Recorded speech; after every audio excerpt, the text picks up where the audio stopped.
2018 തൊട്ട് തുടങ്ങിയ നീ എന്നെ അങ്ങനെ കൊല്ലാൻ വേണ്ടി പല ആൾക്കാർക്കും കാശ് കൊടുത്തു. എന്നെ കടലിൽ കൊണ്ട് താക്കാൻ വേണ്ടി അവന് ഓട്ടോറിക്ഷക്കാരന് അവന് കാശ് കൊടുത്തു. അവൻ കാശ് കൊടുത്തിട്ട് ഓട്ടോക്കാരൻ എല്ലാം 25,000 രൂപ കൊടുത്തു. അവൻ തിരികെ വന്നില്ല. അവൻ സ്വയം കെട്ടി തൂങ്ങിച്ചേർത്തു. ഇപ്പം പാലത്തിൻ്റെ നടുക്ക് കൊണ്ടുവന്ന് എന്നെ തല്ലി ഇടപാട് തീർത്ത് അവൻ എന്നെ പാലത്തിൻ്റെ മേലിൽ നിന്ന് താഴെ ഇടാൻ നോക്കി. എന്നിട്ട് അവൻ വെള്ളത്തിൽ കളഞ്ഞില്ല, അവൻ തറയിട്ടു. ഇപ്പം നടുവ് മൊത്തം പൊട്ടല. അത് കഴിഞ്ഞിട്ട് ഇപ്പം ബൈക്ക് ഇടിപ്പിച്ച് ഇപ്പം മൊത്തം നീരായിട്ട് നിൽക്കുക. എനിക്ക് ജോലിക്ക് പോലും പോകാൻ മേലാത്ത അവസ്ഥയല്ലായി.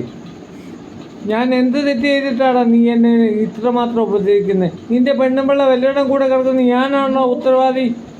ആണോ? ഞാൻ എന്ത് തെറ്റ് ചെയ്തിട്ടാ നീ എന്നെ ഉപദ്രവിക്കുന്നത്?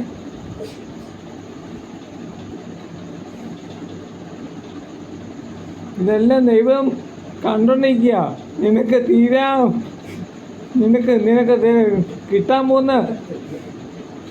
കിട്ടാൻ പോകുന്ന എന്തൊന്ന് പറയാൻ പറ്റത്തില്ല. നിനക്ക് കിട്ടാൻ പോകുന്നത് ദൈവം മേലിലുണ്ടോ?